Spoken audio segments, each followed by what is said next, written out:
Nah, jadi saya ulang, kemudian neraca air atau istilahnya adalah water balance, water air balance, atau di dalam aspek air ini kan sebenarnya ada faktor aspek ekonomi ya, ada apa namanya nilai jual gitu ya, nilai jual sehingga bisa disebut juga dengan accounting budget. Jadi kalau kita berbicara tentang balance, seperti misalnya ada timbangan ya, neraca ya, kemudian ada neraca air di sini ya, kemudian ini adalah timbangan ya. Jadi kalau bicara kuantitatif, berarti kalau kita bagi inflow dan outflow, ya kalau di sini adalah inflow, ya di sini adalah outflow, supaya dia seimbang, ya supaya timbangan itu seimbang, berarti aliran masuk harus sama dengan aliran keluar, gitu ya. Jadi itu yang disebut balance. Tapi kalau seandainya aliran masuk lebih besar daripada aliran keluar, ya kalau I-nya lebih besar dari O, outflow ya, sudah tidak balance gitu. Maka kalau sudah tidak balance, contoh terjadi banjir. Ingat problem air kemarin cuma 3 ya. Yolanda, ada too much, terlalu banyak, terlalu sedikit, atau terlalu kotor. Kalau terlalu kotor kita bicara tentang kualitas ya, water quality, tetapi kita berbicara tentang quantity atau kuantitas. Berarti kita bicara tentang air yang banyak atau air sedikit. Dalam konteks kita bicara water balance, kalau I lebih besar ya daripada O, berarti timbangan ini lebih berat, ya kan? Daripada O, berarti sudah tidak balance. Akibatnya apa? Kalau itu terjadi, maka akan terjadi banjir, gitu. Ya, akan terjadi banjir. Sebaliknya, kalau seandainya O-nya gitu lebih banyak gitu ya, O-nya lebih banyak berarti lebih berat juga tidak balance gitu. Artinya ketika I lebih kecil dari O ya, lebih kecil dari O, berarti kan kebutuhan kita banyak gitu. Kita mau minum air 2 liter satu hari, tetapi air yang tersedia hanya 1 botol gelas aqua yang kecil, 200 mililiter. Berarti kan I-nya kecil daripada kebutuhan O. Artinya itu adalah musibahnya adalah kekeringan gitu ya. Ataupun dehidrasi gitu ya, dehidrasi dalam tubuh kita gitu kan. Nah, konsep water balance itu sebenarnya sederhana aja gitu. Dari di dalam kepala kita ini, jadi kita jangan terlalu mindset, kita jangan terlalu teori gitu ya dalam beberapa hal, jangan terlalu teoritis karena terlalu teoritis juga mungkin akan membuat kita jadi cara berpikir kita juga menjadi lebih lambat gitu. Nah, I dengan out, in dengan out itu adalah inflow dengan outflow, maka akan terjadi ketidakseimbangan ataupun terjadi balance ya. Disebut dengan plus minus AS tadi ya, delta S. Kalau seandainya plus delta S ya berarti inflow-nya lebih besar dari outflow, berarti dia plus ya. Ya, berarti dia banjir ya. Kalau in-nya lebih kecil daripada out, ya, kalau in-nya lebih kecil dari out, misalnya ada air di dalam bak, kemudian air itu sedikit, tetapi kita mandi setengah aja, belum kita sabunan, air di dalam bak itu sudah habis, storage ya. Sementara kita belum selesai mandi, artinya itu minus, kita kurang, gitu ya, kekurangan. Nah, itu juga kalau kita butuh 2 liter, kita tersedia cuma 1 gelas aqua kecil, artinya kita kekurangan air. Nah, makanya ada plus minus. Nanti akan ada contoh soal. Nah, agar dia seimbang, balance, berarti inflow dan outflow itu harus sama atau mendekati 0.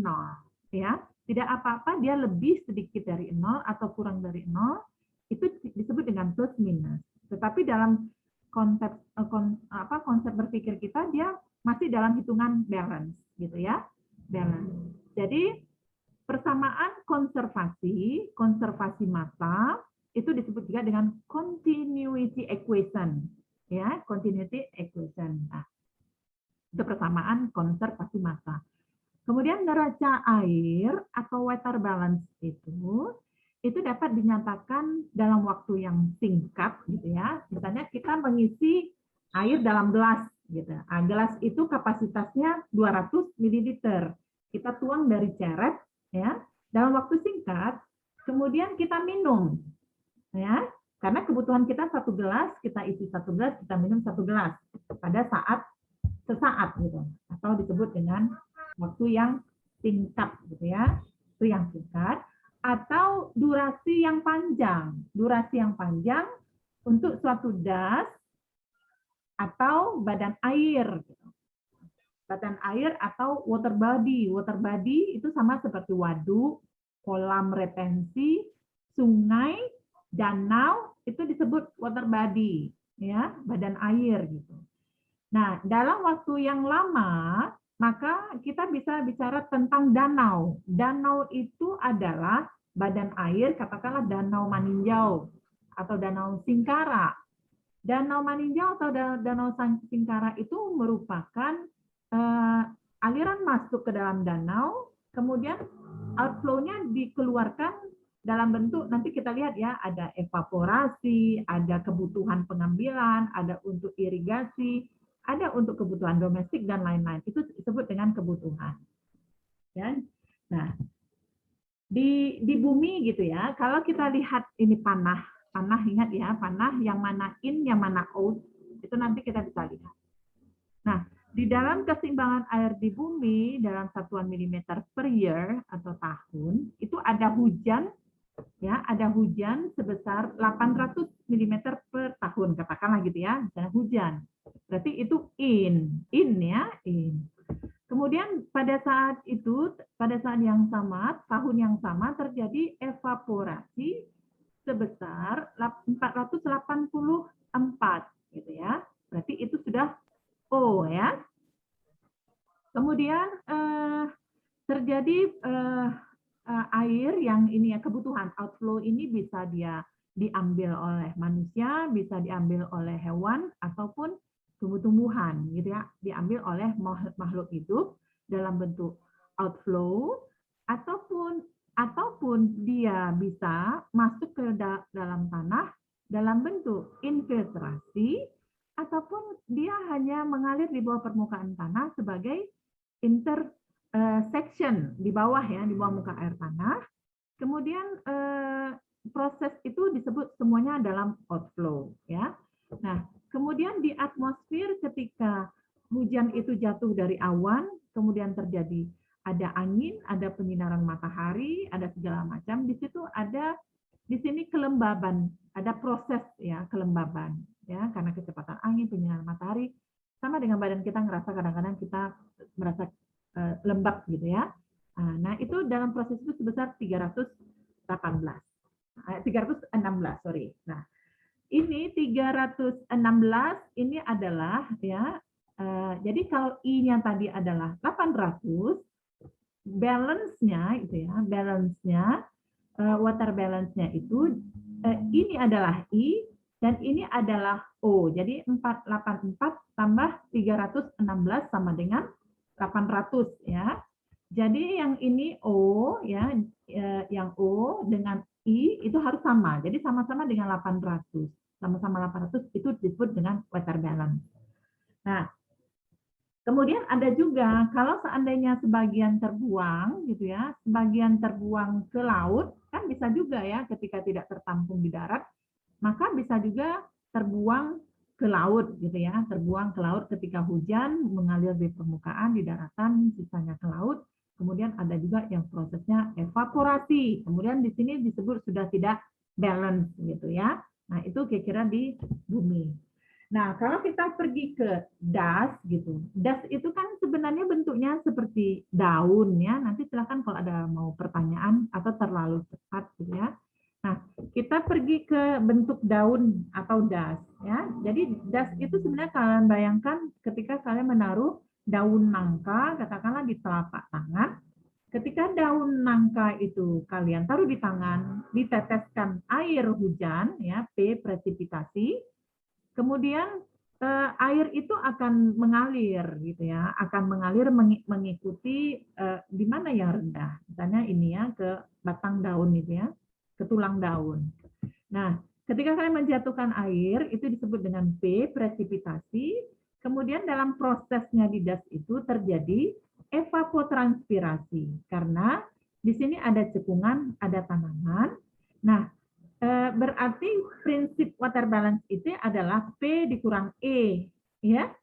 P dikurang E. P-nya adalah inflow, ET-nya adalah outflow, sehingga prinsip water balance secara sederhana bisa kalian gambarkan ya, ingat I dikurang O sama dengan delta F. I-nya di sini adalah P ya, inflow-nya P, ET adalah outflow, sehingga delta S itu adalah Q. Nah, paham ya? Nah, jadi ini paling sederhana. Jadi yang jadi inflow itu adalah hujan, ya. Hujan sama dengan kita masukkan ke dalam baskom, hujan kita tampung, kemudian baskom itu kita biarkan, ya, kita biarkan terjadi proses penguapan, kemudian kita bocorkan di samping, atau kita ambil boleh juga pakai gayung. Yang kita ambil dalam pakai gayung itu adalah key, ya, adalah key. Kemudian terjadi perubahan ya, ketika ada yang masuk, ada yang keluar, dan ada yang diambil. Dan terjadi perubahan. Kemudian di dalam box ini namanya sebenarnya ini adalah seperti tangki ya, tangki. Kalau terjadi presipitasi, ini hujan, kemudian ada proses air masuk dalam tangki, ada evaporasi, ada transpirasi ya, kalau saat das itu dibentuk dalam bentuk tangki. Kemudian ada infiltrasi, kemudian deep drainage, ada perkolasi, kemudian ada aliran di bawah tanah ya, di bawah permukaan itu disebut lateral flow. Kemudian ya ini mengisi gitu ya. Kemudian di sini kalau misalnya dia kepenuhan, hujannya deras, berarti akan terjadi melimpas ya, berarti I-nya lebih besar daripada O gitu ya. Nah, kalau seandainya I-nya kecil, tapi yang diambil itu banyak, berarti I-nya lebih kecil daripada O gitu ya. Nah, itu prinsip water balance. Nah, konsep water balance dalam irigasi, nah kita nanti sampai di mana-mananya gitu ya, sanggupnya water balance ini, karena dia mulai dari sederhana sekali sampai kompleks. Kalau di dalam irigasi, kalian coba bayangkan ketika terjadi hujan, ya, terjadi hujan, kemudian masuk ke sawah, gitu ya, masuk ke sawah, kemudian ini menjadi air yang water storage ya. Kalau di sawah itu kan airnya di bawah itu selalu tetap ada ya, dia becek kecuali pada saat dia sudah panen gitu ya. Nah, disebut dengan water storage, penyimpanan air. Kemudian ada air irigasi, ini sebagai inflow, ya. Jadi air irigasi yang masuk ke storage, ya, itu ditambah dengan air hujan, itu adalah inflow. Jadi ini, ya. Jadi ini adalah I, ini juga I, ya. Jadi I rainfall tambah I irigasi akan masuk ke sini sebagai inflow. Kemudian di sini ada evapotranspirasi, ET yang arahnya ke atas, jenis padi, nah ini disebut dengan O ya, outflow. Kemudian kelebihan air yang masuk ke storage ini, ke tampungan padi, nah itu kelebihannya terbuang, dimasukkan ke drainase, itu juga outflow ya, outflow. Kemudian ada proses infiltrasi di bawah tanah, itu juga O. Sehingga rumus water balance tadi, I dikurangi O sama dengan delta S, I-nya adalah irigasi ditambah hujan, ya, kemudian dikurangi ET, ya, dikurangi drainase, kemudian dikurangi infiltrasi, maka itu adalah perubahan tampungan ataupun delta S. Ini ada yang mau ditanyakan?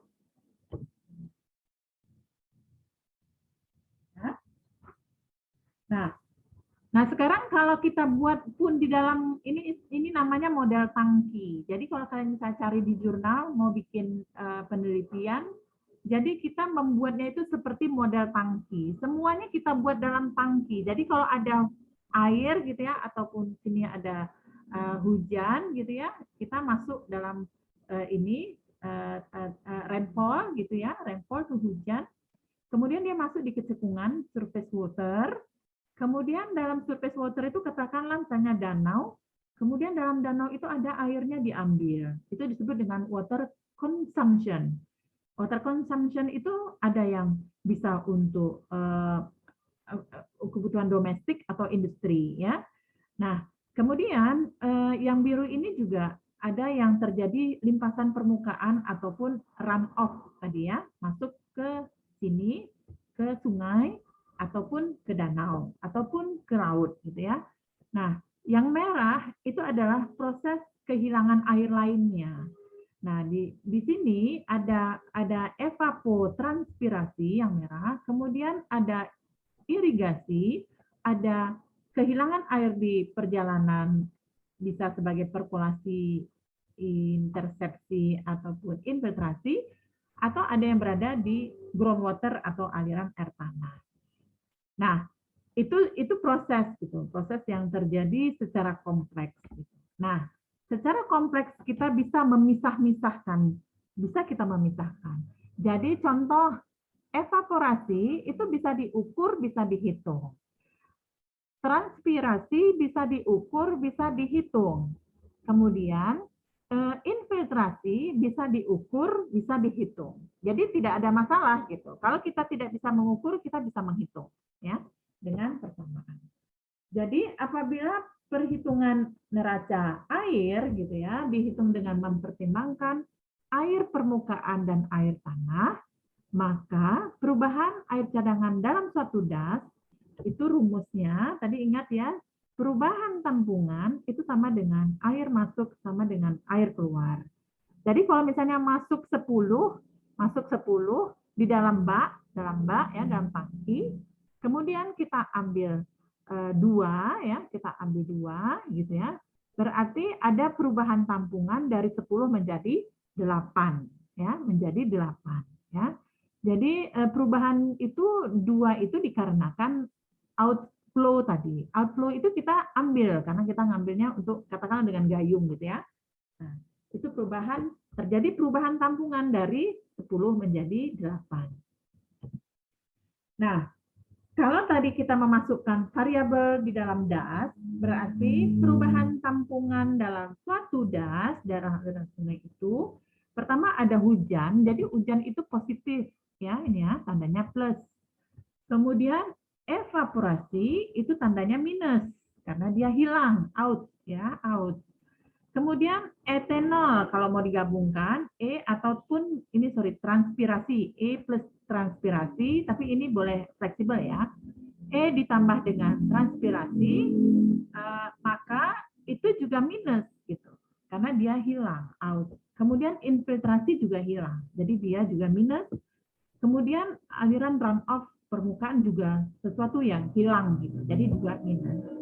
Kemudian yang hilang ini ataupun out itu dikumpulkan jadi E tambah T atau digabung jadi ET tambah I tambah IS.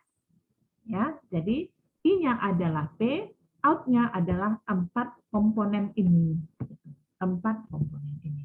Contoh nih, dari data hidrologi suatu daerah aliran sungai selama 40 tahun, kemudian luas das itu 1000 km persegi, kemudian di das itu total curah hujan rata-ratanya adalah 2.500 mm per tahun. Apabila diperkirakan proses evaporasi dan transpirasi gabungan, ya, evapotranspirasi terjadi selama 1 tahun itu sebesar 500 mm. Sekarang yang mana yang I-nya? Maaf Bu, putus-putus Bu. Putus?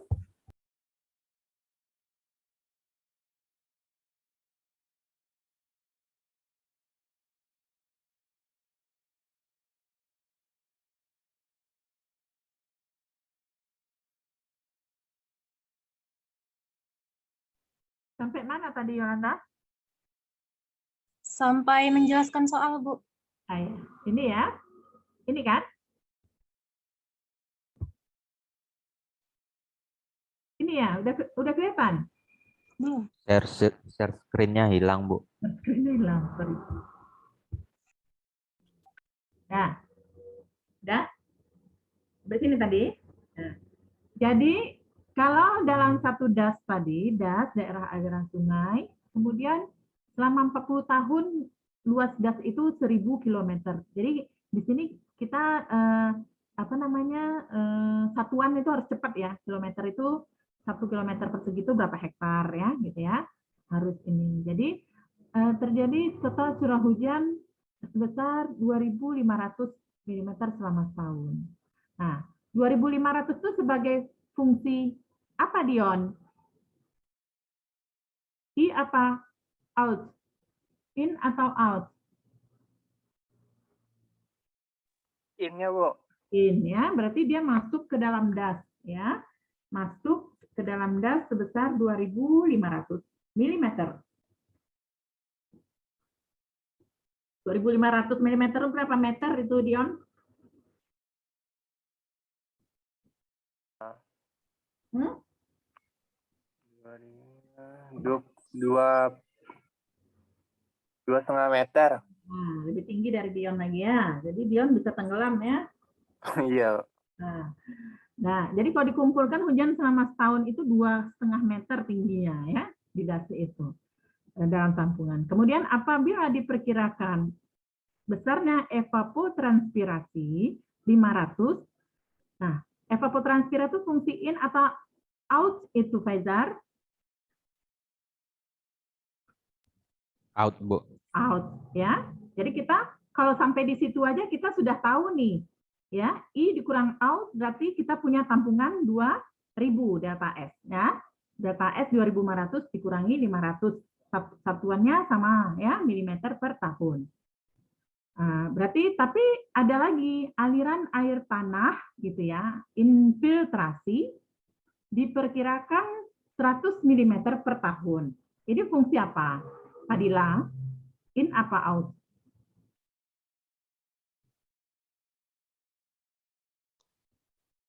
Out, Bu. Out. Nah, berarti delta S kita sudah bisa juga kita hitung 2.500 dikurangi 500 dikurangi 100. Ya.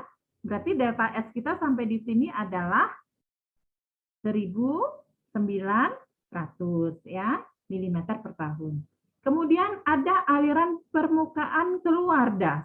Jadi aliran permukaan keluar dari das itu bisa jadi masuk ke sungai, bisa masuk ke irigasi, ataupun terbuang ke mana misalnya ada industri yang pakai, ataupun ke kolam ikan atau apa. Pokoknya ada aliran permukaan yang masuk ataupun ke kolam gitu ya, sebesar 1.500 mm per tahun. Udah? Nah, itu fungsinya out apa? In itu, Fadila. Iya, Bu. 1.500 mm per tahun fungsinya in atau out? In, Bu. Oh, in. Benar? Benar, Jimmy? Iya, Bu. Fungsi 1.500 aliran permukaan itu atau run off itu fungsinya in atau out? Out, Bu. Out ya, out ya. Nah, ingat. Terus pertanyaannya adalah hitung berapa juta meter kubik volume dari perubahan air cadangan rata-rata setiap tahun. Ya. Nah, kemudian kita hitung. Nah, water balance-nya. Nanti kita kalau bisa ini bisa ngitung ke waduk juga gitu ya, ke danau, ke waduk, kemana aja kita bisa. Nah, berarti delta S I dikurang out, jadi kita kelompokkan yang I adalah P ya, in adalah P, yang 4 ini adalah out ya, yang 4 ini adalah out. Tadi P-nya adalah 2.500 mm per tahun. Kemudian evaporasi dan evapotranspirasi per tahun itu gabungan, itu sebesar 500 tadi katanya. 500 mm per tahun. Kemudian besarnya aliran air tanah infiltrasi 100. Kemudian ada aliran runoff yang keluar dari das, masuk misalnya ke sungai, misalnya ya, saya gambarkan dulu dasnya, supaya yang tadi ingat gambar das, ya, ingat gambar das, ya. Jadi ada yang keluar di sini 1.500, ya. Kemudian yang hujannya tadi masuknya 2.500. Di dalam das ini sudah keluar tadi evapotranspirasi 500. Kemudian ada infiltrasi di sini 100. Nah, ya, sampai di sini maka perubahan air cadangan rata-rata setiap tahun itu adalah 2.500 dikurangin dengan kumpulan out. Jadi kumpulan out-nya adalah evapotranspirasi, infiltrasi, kemudian yang masuk ke sungai. Ya. Jadi 2.500 dikurangin total outflow, maka itu adalah perubahan delta S. Delta storage. Storage itu tampungan. Jadi delta S-nya adalah 400 mm per tahun. Ingat, satuannya tadi sama-sama milimeter per tahun. Sekarang kita mau lihat dalam satuan volume, itu kan baru satuan ketebalan ya, milimeter ya, tinggi, tadi katanya 2,5 meter, kata Dion. Itu kan baru satuan tinggi, ataupun ketebalan. Nah, kalau kita kalikan dengan luas das tadi, berarti ada luas das 1.000 km. 1.000 km kita konversikan ke satuan meter. Jadi 1.000 dikalikan 10⁻⁶ meter kuadrat dikalikan dengan ya 400 di satuannya dibuat ke meter dikali 10⁻⁻³ sehingga perubahan tampungan selama setahun itu adalah 400 juta meter kubik per second. Ya plus apa minus itu? Mana besar I pada O? Surya.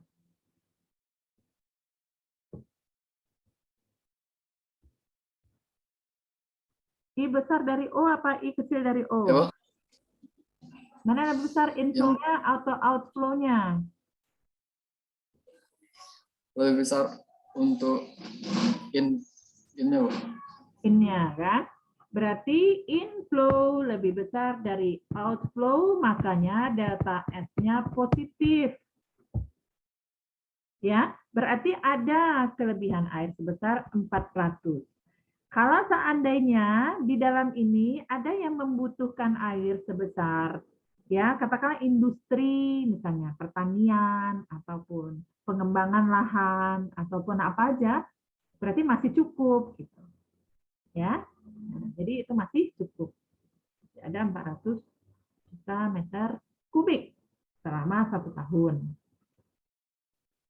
Jadi air di dalam storage ataupun tampungan itu dia tidak kering gitu. Tidak kering sekarang kondisinya. Masih ada 400 juta meter kubik per tahun. Jadi kalau masuk lagi hujan dia penuh lagi, diambil lagi. Masuk lagi hujan dia penuh lagi, diambil lagi ya. Nah, itu disebut dengan delta S. Sampai sini ada pertanyaan?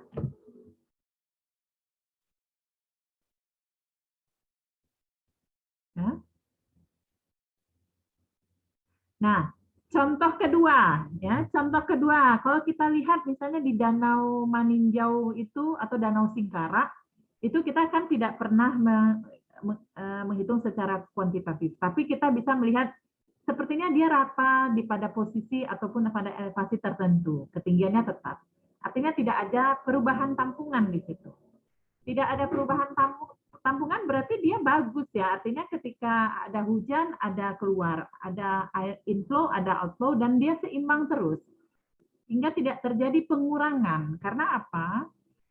Fungsinya kan juga fungsi navigasi ya. Fungsinya juga kapal ada di situ ya, orang nelayan juga ada di situ gitu. Jadi kalau seandainya dia berada pada posisi delta S-nya 0, Berarti air yang masuk dengan air yang keluar tentu dia balance sama ya. Sama. Jadi kalau misalnya masuknya 1000 tentu keluarnya 1000 gitu ya. Nah, jadi dari suatu das, tapi kan kita bicaranya nih das. Jadi bukan bicaranya tentang danau aja, karena danau itu adalah bagian dari das. Kemudian sebelum dia masuk ke dalam das itu dia bisa mampir kemana-mana dulu. Bagian hulu bisa ke hutan, bisa ke infiltrasi, bisa kemana dulu gitu. Nah, jadi dari suatu das dengan luas 1000 km persegi selama 30 tahun telah dikumpulkan data curah hujan, ya, data curah hujan sebesar 2000 mm per tahun. 2000 mm per tahun. Nah, besarnya evaporasi dan evapotranspirasi setiap tahunnya gabungan adalah 600. Ya, 600. Nah, berarti selama 30 tahun itu ada I sebesar inflow 2000, outflow-nya 600. Ya. Kemudian besarnya runoff, aliran permukaan, itu adalah 1200. Kemudian dianggap perubahan air cadangannya itu adalah 0, tidak terjadi perubahan. Jadi kalaupun ada air masuk, air keluar, airnya tetap, dalam tampungan itu tetap. Hitunglah volume infiltrasinya di sini. Yang ditanya adalah infiltrasinya. Jadi kalau kita persamaan ini kita buat gitu ya, jadi jangan terlalu kaku. Jadi delta S sama dengan I dikurangi O. I-nya tadi adalah hujan, P. Kemudian O-nya di sini ada E plus ET ya.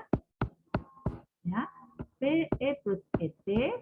Kemudian ada 600. Kemudian ada runoff. Runoff itu tadi simbolnya Q ya, QS. Kemudian ada I, tapi kan kita I-nya nggak tahu ya, I-nya disuruh hitung. Kemudian di sini ada delta S sebesar 2000 ya, di sini ada delta S. Nah, berarti kan ini ada ini 0, sorry, delta S-nya 0. Kemudian ini ada 2000 ya, 2000. Kemudian di sini tadi ada 600. Kemudian ada 1200. Kemudian ada infiltrasi ya. Berarti kan yang ditanyanya adalah infiltrasi dalam satuan meter kubik per tahun. Ya kan? Nah, berarti kalau dalam kasat aja kan kita bisa hitung aja, berarti infiltrasinya adalah 2000 ya. Adalah persamaan ini aja yang kita selesaikan gitu. Nah, tadi sudah ya, jadi ET plus ET0 itu 600, P-nya 2000, QS-nya 1200, semuanya sama, satuan harus sama milimeter per tahun, sehingga I-nya adalah, karena delta S-nya ini adalah 0 di atas, maka I-nya adalah 200 mm per tahun. Ya, kalau kita hitung.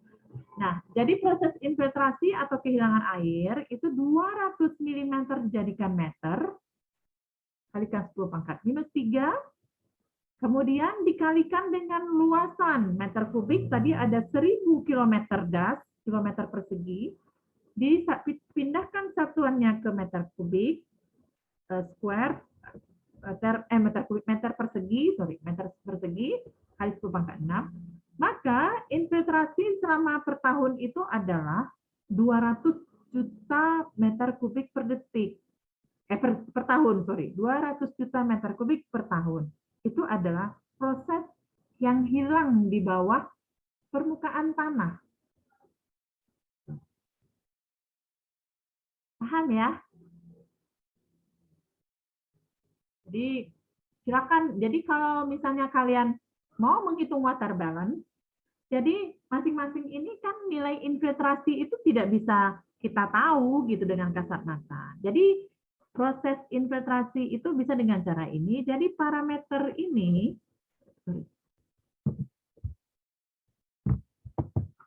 parameter water balance ini, data hujan kan ada di stasiun klimatologi ya, di stasiun misalnya di Tabing gitu ya, ada tuh data hujan. Hari ini hujan 200, besok 50, besok enggak hujan, besok itu ya. Datanya biasanya setiap hari. Nah, silahkan dikonversi. Kemudian evaporasi itu kan ada panci evaporasi atau evaporasi fan, ya, panci operasi atau evaporasi fan. Itu biasanya kayak di data di BWS itu ada. Itu memang bentuknya seperti yang di pertama tadi kita. Itu kan gambar di S1 kan sebenarnya sudah ada juga ya. Nah, ini loh. Ini kan adalah alat ukur yang ditempatkan gitu ya di dinas ini di PSDA apa di BWS. Dia memberikan alat ukur itu memberikan informasi, ya kan? Dia memberikan informasi tentang penguapan misalnya ya. Kemudian ada juga infiltrasi tadi alat yang kayak paku besar itu. Misalnya proses infiltrasi juga bisa diukur atau diamati. Kemudian run off juga bisa alat pengukur debit misalnya di sungai.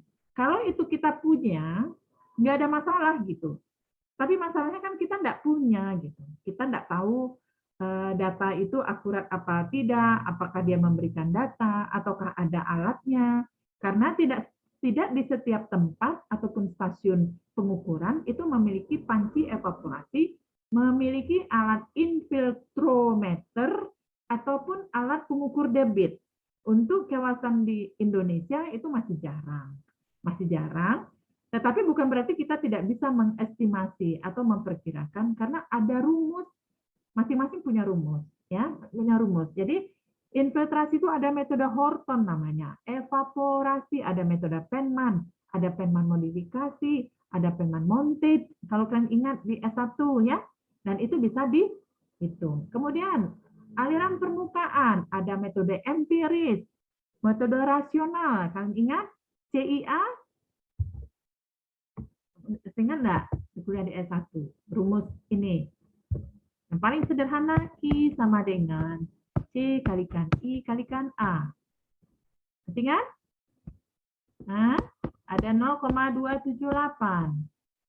Ya, masih ingat? 0,278 kali CIA. Ini kan rumus empiris. Jadi, kalau dalam kondisi kita tidak bisa mengukur, berarti kita harus menghitung. Gitu. Ya, nanti kita coba menghitung salah satu persatu gitu ya. Nah, persamaan water balance yang dihubungkan dengan air permukaan saja. Contoh misalnya kita punya kolam renang.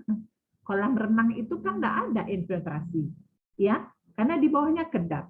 Jadi kita menampung di kolam renang itu hanya ada air masuk, kemudian air keluarnya apa aja itu? Apa kira-kira apa Jimmy? Kalau seandainya kolam renang aja, yang menjadi nih. Apa yang menjadi out-nya, Jimmy?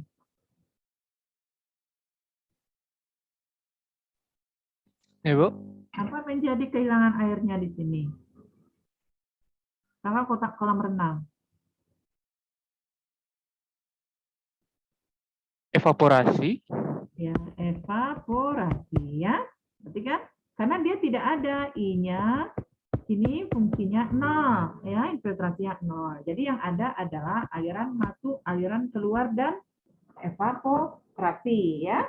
Nah, jadi kalau dalam satu das gitu ya, dalam satu das dan etanol itu kan memang susah dipisahkan ya, karena di sekitar misalnya danau itu pasti ada rumput, pasti ada tanaman. Jadi dan etanol itu adalah gabungan evaporasi dan transpirasi ya. Nah, kemudian I-nya tadi 0, berarti I-nya hilang. Ya, I-nya hilang ya. Jadi persamaannya menjadi delta S sama dengan P dikurangin E tambah dengan IS. Ya. Nah, itu kalau permukaan saja gitu ya. Nah, sama gitu. Jadi fungsi parameter ini boleh dihilangkan. Andaikan cuma untuk kolam aja, kolam renang aja, berarti ini dihilangkan. Kemudian ini hilang, ya. Atau misalnya kita tidak ada aliran keluar, ini juga boleh hilang, ya. Tapi kan tidak mungkin gitu kalau kita ngisi terus gitu ya, kemudian tidak mungkin kalau dia tidak meluap kan. Jadi prosesnya itu sesederhana persamaan water balance itu adalah ada in-nya adalah P, ada aliran masuk, kemudian ada aliran melimpas keluar plus evaporasi. Ini paling sederhana. Nah, itulah kira-kira satu kawasan seperti itu. Jadi kalau kita misalnya di kawasan pemukiman, nah itu mungkin lebih kompleks lagi. Jadi aliran yang masuk ke situ ya, kemudian kalau dia tidak seimbang dia jadi banjir karena di situ fungsi infiltrasinya sudah jelek, sudah tidak berfungsi infiltrasinya ya. Berarti yang ada aliran permukaan aja.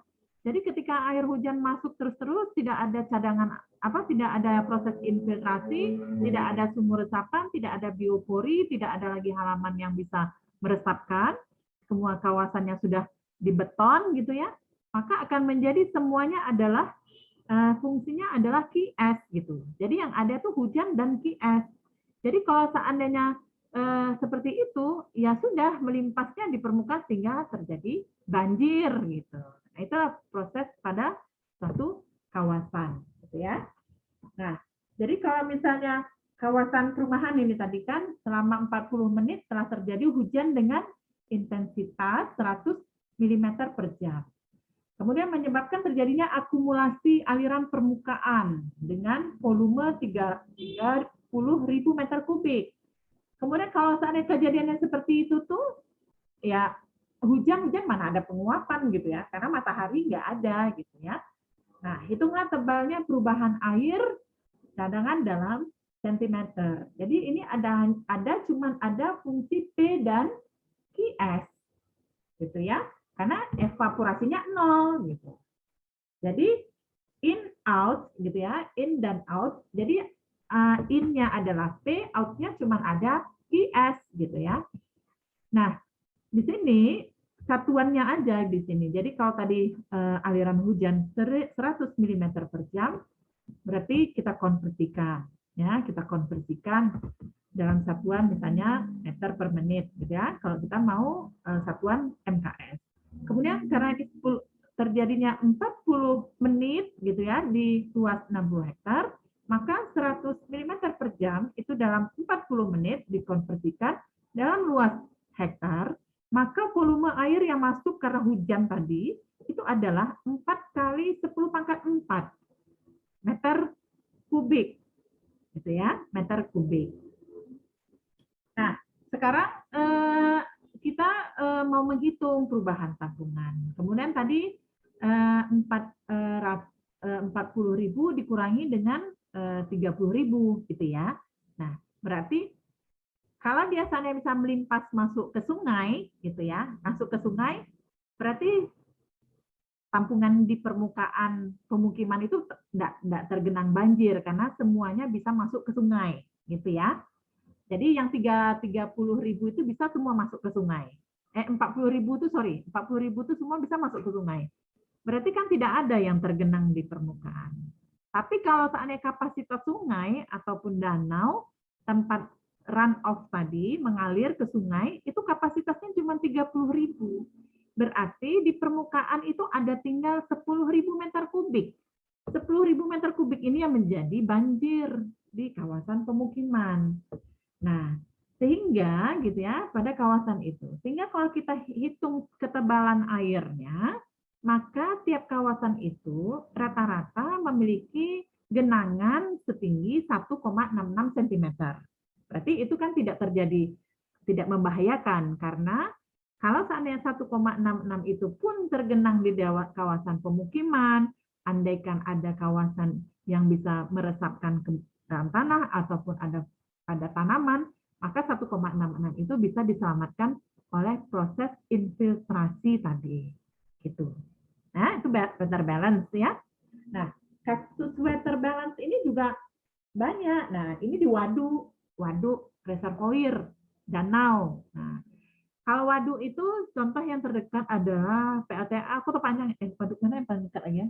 Misalnya Kota Panjang yang besar ya. Nah, yang perbatasan Riau dengan Sumbar. Nah, itu ada dibangun bendung, bangun bendung karena bendung itu fungsinya menahan. Jadi dia membuat kolam. Kalau kita kan sudah ada tuh danau, danau atas, danau kembar, danau Singkarak, danau itu. Dia tidak perlu dibangun bendung ya. Jadi bendung ini fungsinya kan menahan air. Nah, ketika dibangun ini ada sistem pengoperasian waduk. Karena ketika dia penuh, dia akan disuplai. Jadi ada kebutuhan. Jadi ada kebutuhan keluar, itu nanti yang digunakan untuk irigasi, untuk industri, untuk apapun lah ya. Untuk domestik gitu ya. Misalnya untuk PDAM, apa gitu ya. Nah, misalnya untuk pengolahan air minum. Nah, fungsi yang ada di waduk ini, jadi sama delta S itu adalah karena dia fungsinya di waduk, maka hujan itu tidak hanya hujan yang masuk langsung, ya. Jadi di sini ada hujan yang H, kemudian ada aliran permukaan dari daerah hulu atau QE debit masuk dari somewhere gitu di bagian hulu dari waduk gitu ya. Nah, aliran permukaan di sini itu fungsinya sebagai inflow. Ya, Faizar. Jadi fungsinya bukan outflow karena kita menampung di bawah. Di bawah itu kita menampung gitu. Nah, fungsi aliran permukaan di sini sebagai aliran masuk karena kita mengambil air permukaan itu untuk dimasukkan ke dalam waduk. Kemudian di sini kan ada juga air tanah. Ya. Kemudian di sini kan ada misalnya ada pohon-pohon, ya, terjadi infiltrasi. Kemudian tapi kita yang di sini proses, kemudian masuk infiltrasi itu menjadi air tanah, ya. Air tanah. Nah, gitu ya, masuk kemari. Dan infiltrasi di sini fungsinya bukan hilang, ya. Fungsinya sebagai aliran yang masuk ke danau. Jadi fungsinya groundwater atau aliran air tanah, QG, groundwater itu fungsinya inflow. Paham, Dion? Iya, Bu. Oke. Berarti tidak outflow lagi ya, karena kita merencanakan waduk. Karena waduk itu perlu air, perlu masuk. Jadi hujan, jadi H yang langsung itu sedikit cuman pengaruhnya. Tapi yang paling besar itu adalah QE, inflow. Jadi aliran runoff yang masuk ke waduk. Kemudian aliran air tanah yang tadinya misalnya di sini ada kawasan hutan atau ada sumur resapan. Kemudian semua air masuk semua kemari, jadi aliran air tanah. Aliran air tanah fungsinya juga inflow. Ya. Jadi H atau P, QE, QG itu adalah I. Ya, jadi ini adalah inflow. Kemudian di sini ketika sudah ditampung di waduk, ada proses infiltrasi di waduk. Itu baru outflow. Ya, itu baru outflow karena setelah ditampung ada yang bocor. Itu. Setelah ditampung ada yang bocor, infiltrasi itu baru outflow. Kemudian evaporasi yang terjadi di waduk itu baru outflow. Kemudian QO ya yang misalnya digunakan untuk PDAM ngambil air dari sini, irigasi ngambil air dari sini, industri PLTA ngambil air di sini ya untuk pembangkit listrik tenaga air. Nah, itu semua ngambil di sini juga sebagai outflow, kebutuhan. Sehingga persamaannya menjadi QI ditambah QG ditambah P dikurangin dengan ya QO itu adalah kebutuhan, katakanlah masyarakat ngambil, industri ngambil, gitu ya. Kemudian PLTA, PLN ngambil, itu di QO semuanya. Itu dikalkulasi. Kemudian ada proses evaporasi, karena di waduk tidak ada pohon, tidak ada tumbuh pohon di sini, tidak ada yang bisa tumbuh. Jadi transpirasinya bisa diabaikan, sehingga hanya bekerja E-nya aja. Evaporasi. Kemudian ada infiltrasi dan ini adalah outflow, sorry. Nah, paham enggak? Sampai juga.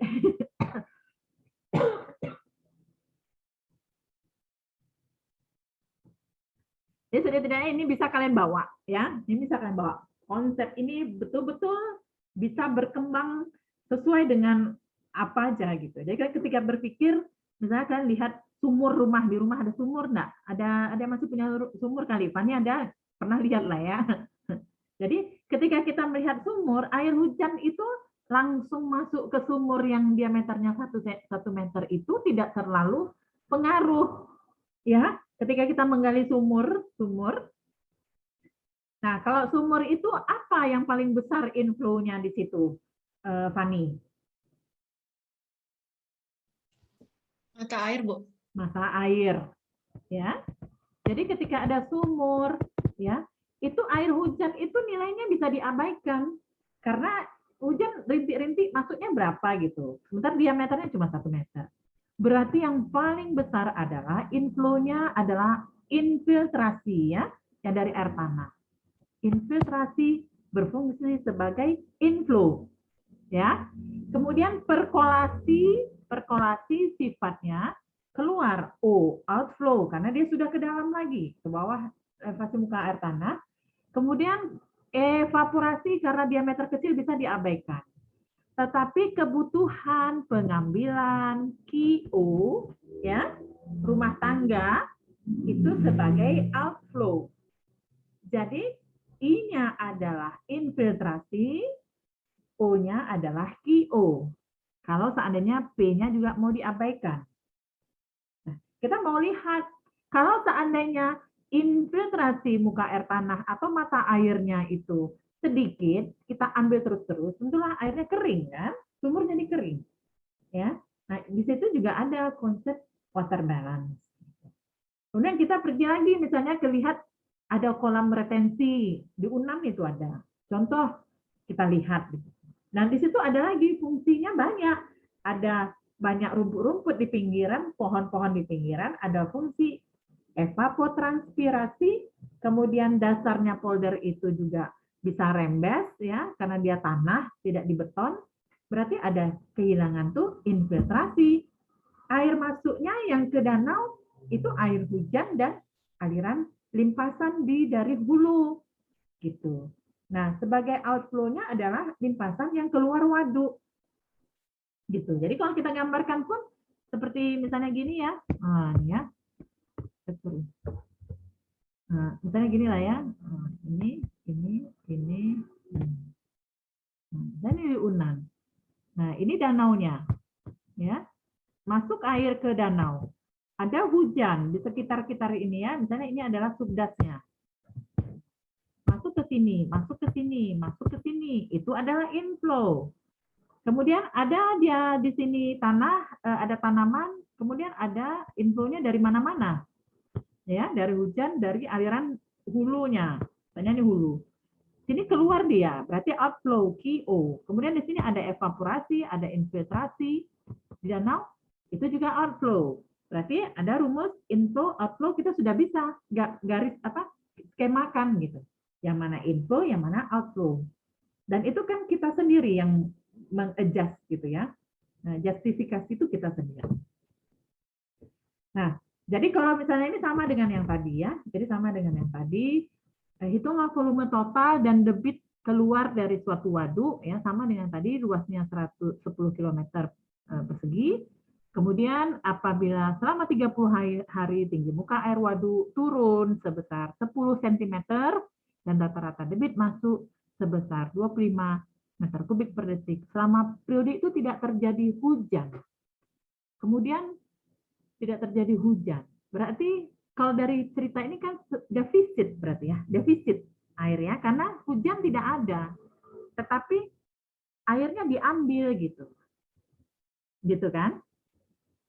Infiltrasi dianggap nol. Jadi kita berapa yang kita ambil gitu sehingga tidak terjadi jadi persamaannya ini ya, persamaannya. Jadi sama dengan yang tadi gambar waduk tadi, QO itu adalah kebutuhan, E-nya adalah proses penguapan di waduk, I-nya adalah infiltrasi di waduk yang ini. Kemudian ini adalah inflow, aliran permukaan yang masuk ke waduk, aliran air tanah groundwater yang masuk ke waduk, kemudian hujan. Ini inflow. Nah, tinggal dihitung aja lah. Q-nya tadi sekian, kemudian dianggap tadi tidak ada infiltrasi, berarti 0. Ya, tidak ada hujan dianggap 0, tidak ada infiltrasi selama 1 bulan dianggap 0. Kita justifikasi sendiri. Karena tidak ada hujan, kemudian ada kebutuhan air yang masuk hanya 25, kemudian kita buat keseimbangan, ternyata terjadi gitu ya, selisih gitu ya. Kalau infonya 64, nanti kalian hitung aja ini lagi ya. Jadi delta S jadi disederhanakan. Delta S sama dengan QI ya, QI berarti dikurangin QO ditambah dengan E karena QG 0, P-nya 0, I-nya 0. Ya. Jadi persamaan delta S tinggal QI, Q0 dan E. Yang mau dicari itu adalah Q0. Ya, Q0 ya. Sehingga delta S ya, delta S ditambah dengan E ya, ditambah dengan evaporasi itu adalah Q1 kurangi Q0.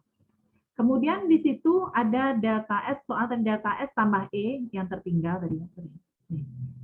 Di waduk itu kan turun 100 cm itu kan kita tidak tahu karena apakah itu ada kehilangan evaporasi atau apa. Pokoknya dia turun 100 cm. Jadi delta S tambah E itu adalah 100 cm. Jadi kita tinggal satuannya kita buat meter kubik dikalikan luas ya, luasnya. Nah, karena mengalami penurunan sehingga delta S tambah E tadi adalah 10 kali ini ya 10 pangkat 7 nih ya. Nah, sehingga gitu ya. QI-nya tadi 64 dikonversi ya kali 10 pangkat 6 ditambah dengan E, maka Q-nya itu adalah 74. Artinya Q masuknya 64, Q keluarnya 78 gitu. Berarti defisit kan? Ya enggak? Makanya dia turun jadi 100 cm. 100 cm itu kan 1 meter. Ya. Karena apa? Aliran yang masuknya sesudah dikonversi satuan 64,8. Yang keluar 74,8. Makanya terjadi defisit 1 meter penurunan muka air waduk. Karena yang masuk yang lebih kecil daripada yang keluar. Gitu. Sudah? Kesimpulannya, dalam proses siklus hidrologi terjadi hubungan antara aliran air ke dalam inflow dan aliran air keluar outflow di suatu daerah untuk suatu periode tertentu disebut dengan water balance atau keseimbangan air atau water budget atau neraca air, itu istilahnya. Nah, sampai di sini. Nah, jadi itu konsep dasar. Jadi kita kan tadi ada yang akan kita hitung. Jadi kita akan ambil nanti ya, kita akan ambil di sini kan sebenarnya saya nggak mau juga ngajarin kalian teori tentang infiltrasi, evapotranspirasi karena kalau ini dikaji satu-satu kan waktunya habis juga 1 semester ya.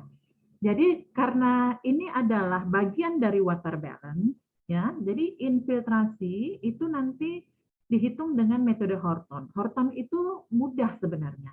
Yang agak ruwet itu adalah evapotranspirasi. Jadi kalau kalian ingat ada metode Penman, ada Penman modifikasi. Nah, kalau kita menghitung secara manual, ini ada 44 slide, ini adalah manualnya. Tolong kalian baca. Karena kita sudah mau menghitungnya dengan software. Kita tidak mungkin ngandalin manual, seperti anak S1 ya. Nah, kalian sudah ini.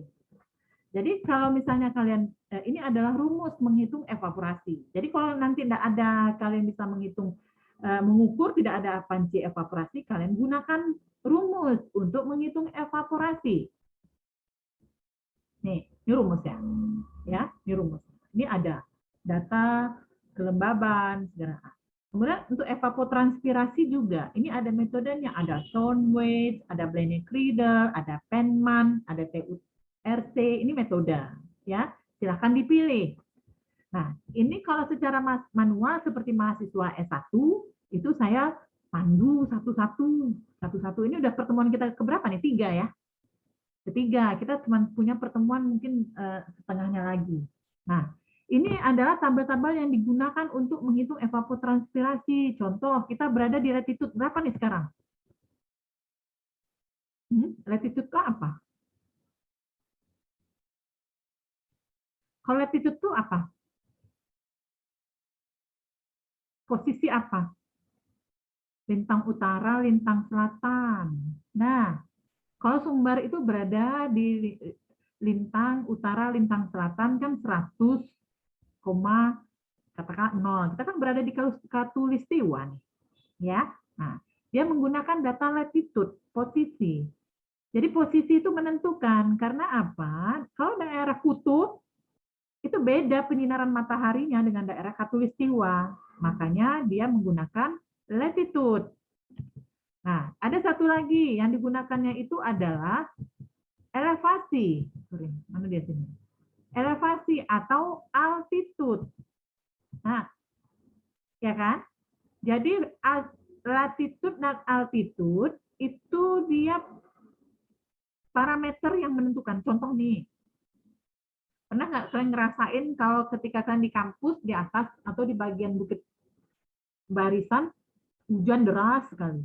Tapi ketika kalian ke pantai Purus panas sekali. Ada kan? Itu kan proses yang menyebabkan dia berbeda itu karena ada elevasi ya. Salah satunya ada elevasi, ada kecepatan angin, ada penyinaran matahari. Makanya kalau dilihat Penman, metode Penman ini banyak sekali nih. Ada faktor efek radiasi, kemudian ada pengaruh angin, ada tekanan uap, ada faktor penyinaran matahari, ada faktor koreksi cuaca siang dan malam gitu. Makanya dia jadi banyak. Kalau saya ajarkan kalian satu persatu, maka ini biasa 1 semester habis. Nah, habis ngajarin ini aja. Dan belum tentu juga kalian bisa terapkan. Jadi ini gimana caranya kalian bisa Ibu tugaskan dan Ibu yakin kalian membaca. Karena bisa jadi kalian bawa tidur aja kan. Nah, gimana caranya? Apakah kalian membuatnya di dalam tugas laporan, ya, perhitungan, evaporasi dan evapotranspirasi, ya. Kalian harus buat dalam satu makalah dan tidak boleh copy paste. Kalian boleh ambil dari buku hidrologi, ya. Ini jadi tugas 1, ya, jadi tugas 1. Silakan nanti ini PPT boleh untuk panduan. Nah, jadi ada tabel-tabel yang digunakan seperti misalnya ini. Kalau kita pada bulan Januari, misalnya ya. Nah, pada bulan Januari itu kalau kita berada pada latitude 100, latitude itu kan kita pada 0 ya, khatulistiwa. Pada khatulistiwa kita berada di titik 0 dan kita berada di daerah lintang utara, ya. Kemudian katakanlah di sini kita pada bulan Januari, maka angka ini diambil. Februari angka ini diambil. Maret angka ini diambil. Jadi angka ini menentukan waktu bulan dengan latitude kita, lintang utara. Ya, lintang utara. Kita berada di lintang utara. Agak ke atas sedikit aja. Nah, ini juga berdasarkan juga lintang. Misalnya kita berada di titik 0, ya, atau kita berada di titik 5 derajat arah utara, ya, north dengan south. Nah, yang north ini di atas. Jadi kalau bulannya Januari kita 12. Tapi kalau seandainya bulannya kita kan bulannya Juli, itu kita ambil juga 12. Ya, ini nilainya berarti sama. Tapi kalau jangan diambil yang di bawah. Kalau di bawah berarti dia yang ini tuh Juli. Itu. Karena ini south, kita di north. Maka lihat itu posisi negara, posisi kota. Jadi kalau misalnya yang berada di Sumatera Utara, itu kita lihat dia mungkin di posisi 5, ya, atau di 10. Dan lihat juga dia kan utara tuh, berarti yang north. Kalau misalnya di bawah di Jakarta, siapa di Bekasi kemarin, siapa di Bogor. Bogor tuh kan di bawah Katulistiwa ya. Nah, berarti ngambilnya tabel yang Southern, daerah lintang selatan yang diambil. Nah, itu salah satu cara. Ini sebenarnya di S1 sudah harusnya kalian dapatkan ini. Nggak perlu Ibu jelaskan juga. Tapi ini proses hanya mereview kembali. Ya, mereview kembali. Nah, ini adalah penguapan, proses tekanan uap jenuh. Nah, ini kelembaban udara, pengaruh suhu, temperatur. Temperatur kita misalnya pada suhu 30, maka kita mengambil ini nilainya. Nah, pengaruh kelembaban kita misalnya katakanlah kelembaban kita berapa. Nah, ini kita ambil juga nilainya. Nah, ini nanti Ibu akan ajarkan juga manualnya, kita ambil 1 bulan. Contoh, kemudian sebelum kita menggunakan software. Nah, ini tabel ini kalian pastikan semuanya harus kalian pahami. Caranya kalian buat satu tugas makalah tentang menghitung evaporasi dan evapotranspirasi. Ya, oke? Oke. Dan ini dari tabel FAO, ya. Di tabel FAO ini adalah cara manual. Andaikan contoh nih. Contoh ya, ini manual. Kelihatan nih kan? Jadi ini tabel ini satu hitungan. Jadi kalau kalian ingin mengetahui 1000 hitungan, berarti kalian harus menghitung 1000 kali dengan lembar ini. Di S1 Ibu ajarkan. Jadi kalian bisa dapat data klimatologi, misalnya ya, temperatur rata-rata, misalnya temperatur rata-rata ini adalah daerah country-nya ini di Kairo. Ini di Kairo kotanya, di Egypt ya. Nah, jadi ini di Kairo kotanya, kita isi. Kemudian bulan apa? Bulan Juli. Ya. Kemudian ini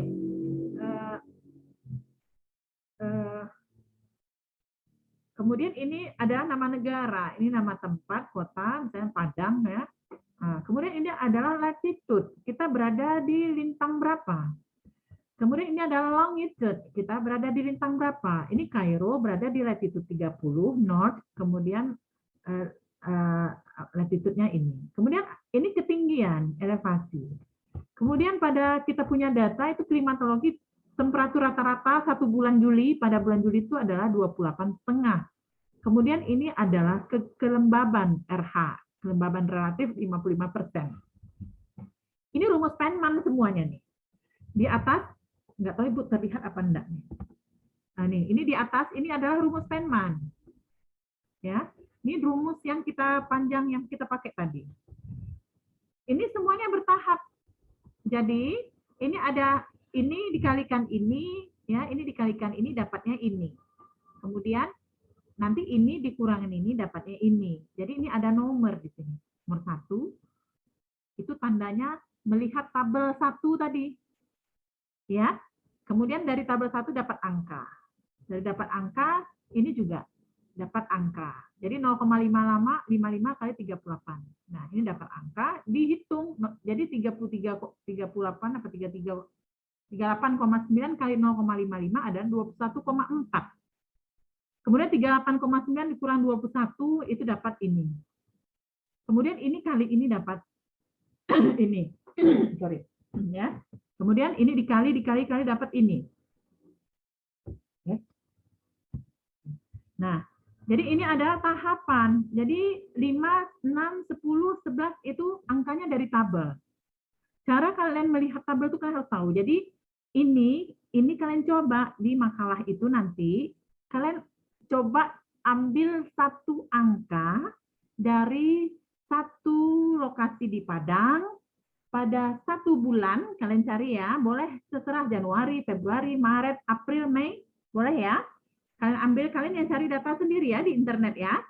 Nah, kemudian kalian coba masukkan ke tabel tadi, kemudian ikuti proses ini ya. Kemudian ini akan kita jadikan rujukan sehingga ini adalah etanolnya, evapotranspirasinya. Jadi untuk pada bulan Juli di Kairo, kemudian tahun sekian, itu didapat bahwa etanolnya adalah 8,8. Nanti kita lihat juga, kita ambil di Padang, ambil di satu kawasan apa, Kuranji, apa-apa gitu ya. Mungkin Vika juga bisa coba. Kak Vika ya, di sini ada mahasiswa S3. Nah, coba ambil dari data salah satu aja, dari mana aja gitu. Kita coba selesaikan 1 lembar aja. Karena kalau kalian menghitung secara manual seperti ini, ada 10.000 data atau 1.000 data, maka kalian butuh waktu, kalau satu halaman 1 hari, berarti butuh waktu 3 tahun menyelesaikannya. Iya kan? Butuh 3 tahun menyelesaikannya. Sementara kita ini untuk project, untuk menghitung suatu kebutuhan, water balance, katakan untuk irigasi, untuk reservoir. Nah, gitu. Nah, ini nggak Ibu kasih, karena ini Ibu bikinkan sudah PPT-nya tuh detail sekali. Nah, satu lagi. Bentar. Jadi ada satu lagi, gimana supaya ringkas itu, sebentar. Nanti kita akan bareng-bareng nih ya belajar. Bentar. Ini di bagian ini nanti mungkin yang akan lebih detail Ibu mengajarkan, sehingga kalau kalian mau tugas akhir atau tesis, ya nggak usah pusing repot-repot sekali gitu ya membuat suatu penelitian. Nah, ini sebentar. Ini adalah software, ya software. Kalau seandainya hitungan tadi yang Ibu katakan pakai 1 lembar itu butuh 3 tahun, dan kalian bisa memindahkannya ke Excel, itu bisa. Tapi Excel itu persamaannya kan kita yang buat, ya. Persamaan yang panjang tadi kalau salah aja titik koma tanda kurungnya di Excel, maka angkanya berubah. Nah, sekarang kita gunakan software ini namanya Ethanol Calculator. Jadi nanti kita coba belajar juga dengan ini, dan ini yang dikeluarkan oleh FAO, ya, contoh seperti ini. Kita tinggal import aja. Kalau kalian punya data dalam bentuk file, ini terlihat ya, terlihat Yolanda. Nah, jadi kalau misalnya kalian mau ngambil data di sini itu, kebetulan di Indonesia ini kan Sabang sampai Merauke kita klimatologi kita kan beda, ya. Jadi ada negara yang kecil, katakanlah Belanda gitu. Dia dengan data ini aja udah cukup. Tetapi kita menggunakan ini tidak bisa karena dia hanya mewakili Jakarta. Jakarta itu sama Padang beda. Jadi kita di sini Padang nggak ada. Di Indonesia itu hanya diwakili oleh Jakarta. Karena negara Indonesia itu luas, terdiri dari pulau, banyak macam-macam pulau, dan beda klimatologi, kita nggak bisa menggunakan yang pertama. Ya. Kemudian kita akan gunakan data yang kedua, create a new file. Kemudian yang seperti tadi, kita masukkan. Misalnya kita masukkan nama kota tadi, misalnya Padang, ya. Kita masukkan negaranya Indonesia. Kemudian latitude-nya kita dapat data sekian, sekian, altitude-nya dapat. Kemudian data meteorologi kita apa yang ada gitu. Kalau misalnya ini datanya misalnya per hari, ya tadi seperti ini tadi kita masukkan. Kemudian baru kita create. Nah, ini ada lokasi, apakah kita berada di pantai ataukah kita berada di bukit, itu juga beda klimatologinya. Nah, misalnya kayak saya sekarang di Raden Saleh berada di the coast, dekat dengan pantai gitu ya. Nah, nanti dari sini kita baru create data. Jadi datanya juga harus lengkap. Kasih nama, misalnya tes 1. Ya, tes. Kemudian ini kita anggap sudah ini, coba kita create. Nah, ini dia muncul gitu. Jadi di sini ada data yang akan dimintanya nanti. Tapi gini, kalau kita mau memasukkan data, ternyata ada data yang tidak ada, tidak apa-apa. Sama dengan water balance tadi. Kalau misalnya kita tidak punya data infiltrasi, kita anggap dia 0. Tetapi kan dia tetap berpengaruh ya terhadap hasil ya, karena kita abaikan. Kalau kita punya datanya, kita masukkan. Misalnya temperatur rata-rata kita punya. Kemudian kita tidak punya data temperatur minimum. Nggak apa-apa, nggak kita masukkan. Tapi kalau kita masukkan lebih bagus. Karena makin banyak parameter, makin valid gitu. Ya, makin valid. Tapi kalau misalnya kita tidak masukkan juga dia tidak apa-apa. Jadi kalau sini kecepatan angin, kita masukkan. Kita punya data kecepatan angin. Kemudian katakanlah ini seperti ini ya, ini pakai Penman ya. Penman yang tadi, kita coba datanya seperti ini aja, diklik, kemudian nah, itu dia yang tadi kita klik. Berarti kita cuma menginputkan data temperatur rata-rata, data kelembaban yang kita pilih, kecepatan angin. Dengan 3 parameter itu juga tetap bisa dihitung. Tetap bisa dihitung. Tadi kita cuma masukkan Januari aja ya. Nanti di sini Januari, Februari, Maret, April, Mei, Juni, Juli sampai Desember. Ya, sampai Desember. Tahunnya juga kita bisa ganti-ganti. Tahun 2000, 2001, 2002 sampai 2020 juga bisa. Sehingga dengan kalian mengotak-atik ini aja pun sudah bisa jadi punya keahlian spesifik ya. Nah, nanti kalian bisa masukkan juga parameter lain. Dan kalau cuma 3 enggak apa-apa, nanti keluar juga etanolnya. Tapi tentu beda kalau seandainya ada 12 data yang kalian masukkan. Gitu. Ya, Vika? Kita masih gabung? Rafika? Ada yang ya, Rafika. Oke. Jadi itu tergantung data yang kita ini. Kemudian nanti ketika kita sudah plotkan datanya, dia akan muncul nilai referensi evapotranspirasi dalam bentuk grafik. Grafik seperti ini. Ya, kita ambil. Nah, ini ada hasil. Kita ambil yang udah jadi ya, ambil yang udah jadi.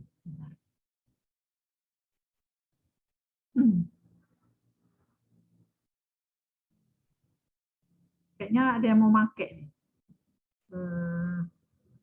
Sudah dulu lah ya, nanti kita coba aja lah ya. Kayaknya ada yang mau pakai. Sampai sini ada pertanyaan? Jadi yang manual tolong kalian selesaikan, kalian buat satu ini, kemudian kalian coba dengan cara manual, 1 lembar aja. Boleh 1 bulannya terserah, carilah data, gitu ya. Minggu depan waktu ngisi absen sudah kalian submit tugas itu, gitu. Jadi Ibu anggap, saya anggap kalian sudah paham dengan manual, sehingga ketika kita bicara tentang program itu kan sudah lihat ini sumbernya mana, gitu. Kalau seandainya nggak juga nanti kita terpaksa ya harus presentasi dulu salah satu menjelaskan, mundur kita 1 minggu, ya baru kita masuk ke pemrograman. Itu baru satu parameter water balance ya, baru etanol, baru N0, evaporasi atau evapotranspirasi baru itu. Yang infiltrasi belum, tapi infiltrasi itu mudah. Metodenya Horton. Atau kalau misalnya kita punya penelitian impermeabilitas juga bisa di lab tanah pakai permeability, itu juga bisa, nggak masalah. Tapi yang agak susah itu yang E dengan etanol ini. Dan itu paling sering dipakai, paling besar pengaruhnya. Oke, kalau ada pertanyaan silakan. Kalau nggak ada ya nanti tiba-tiba mungkin ini mati aja. Bu, untuk bahan kuliahnya bisa di-share, Bu? Ya, nanti di-share sekalian dengan video ini. Untuk ngumpulin tugasnya di WA, Bu? Enggak, nanti absen minggu depan itu nanti kalian sekalian submit tugasnya. Makasih, Bu. Oke. Ada lagi? Oke. Kalau tidak ada kita tutup ya. Sampai ditutup. Ya. Assalamualaikum warahmatullahi wabarakatuh. Waalaikumsalam warahmatullahi wabarakatuh. Waalaikumsalam. Waalaikumsalam. Terima kasih, Pak.